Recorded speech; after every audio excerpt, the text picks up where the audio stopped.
are at the Edible Schoolyard in Martin Luther King Elementary School in San Francisco, Berkeley.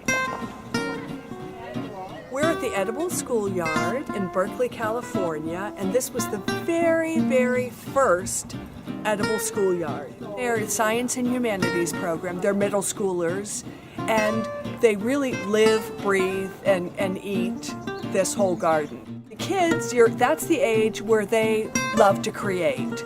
So they grow something in the garden, and they're full of pride and joy at having done so. And that carries forth into their families and their adulthood. That's why it's great to work with the kids. And what is your name? Nico. Nico. You grow it all, and then you'll do a garden, and then you'll do a kitchen segment. Mm-hmm. So you'll go to the kitchen and then cook most of the food that was grown here. And then there are 3 tables that they're always split into groups. Each table gets a recipe, and they all make one. You'll go over the recipe in the beginning of class as a class all together, and then you'll split into groups and make it, and then we sit down all as a group and eat it.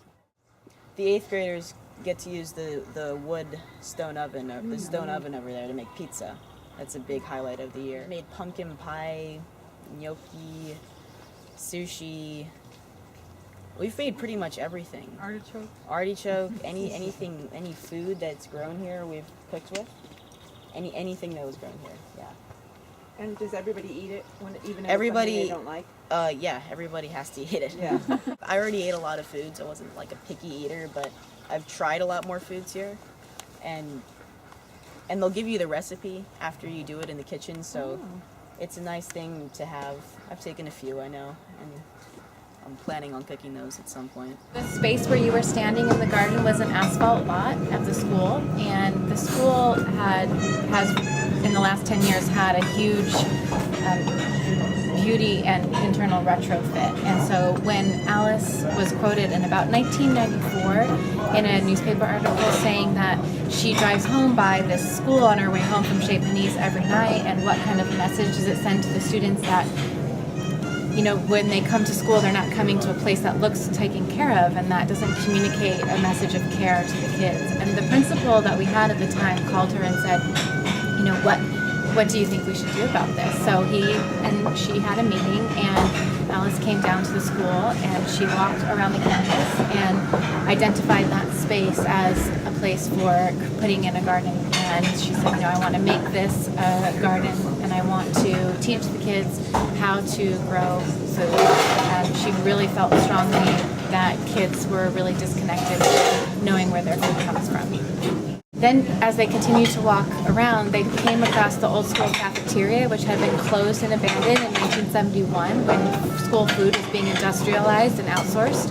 And she said, we should retrofit this space and turn it into a kitchen classroom. And we can teach the students how to prepare the things that they've grown in the garden. And, this was in about 1994, 95, and the principal thought she was insane a little bit. It was a really, there were a couple of gardens in Berkeley that kids were working on. She had been really inspired by a woman whose name is Catherine Sneed, who was working with incarcerated men in garden and horticultural therapies.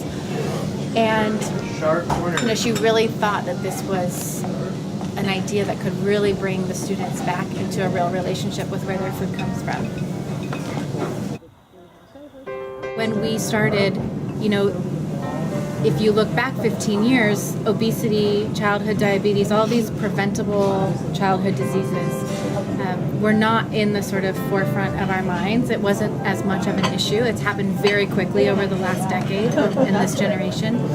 So I've seen that this is a way that politicians and policymakers and healthcare professionals are looking at it as a way to prevent obesity or to prevent, these preventable diseases.